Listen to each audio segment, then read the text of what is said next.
Bueno chicos, el día de hoy vamos a estudiar la narración. Comencemos. El género narrativo. Entonces, los textos que pertenecen al género narrativo son textos literarios en los que se relata una historia, ya sea real o imaginaria, con ayuda de diálogos y descripciones.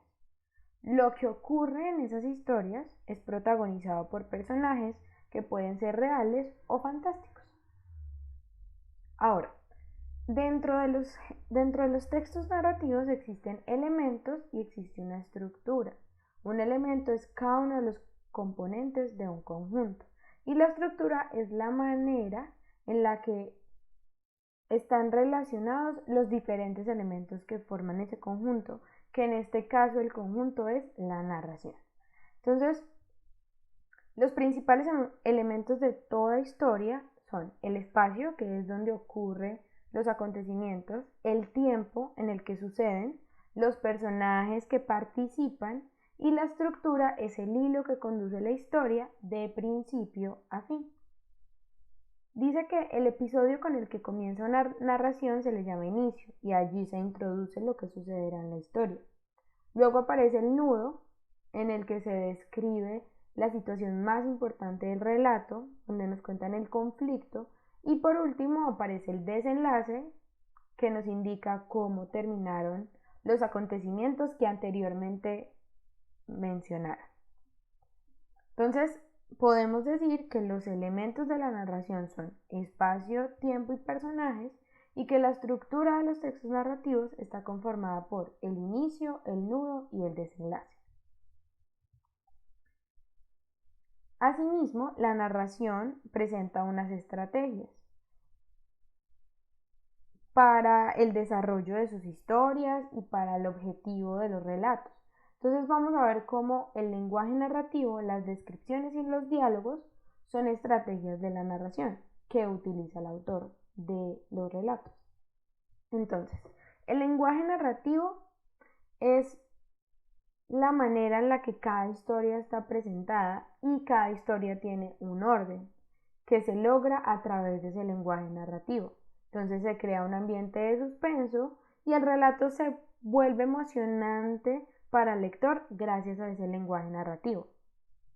Las descripciones y los diálogos. Entonces, las descripciones nos permiten ubicarnos en el lugar donde ocurren los hechos, comprender el tiempo en el cual se desarrolla la historia e imaginarnos tanto el aspecto como el carácter de esos personajes que participan en los relatos. Y los diálogos pues complementan y enriquecen el relato. Todos escriben antecediéndolos de un signo ortográfico que llamamos guión de diálogo.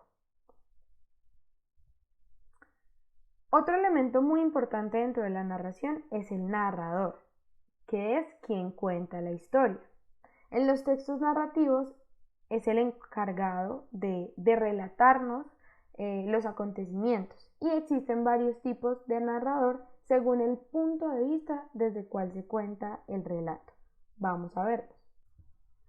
Entonces aparece el narrador en primera persona. Él cuenta los acontecimientos, como su nombre lo dice, en primera persona y puede ser protagonista o puede ser un narrador testigo que participa en la historia como un personaje secundario.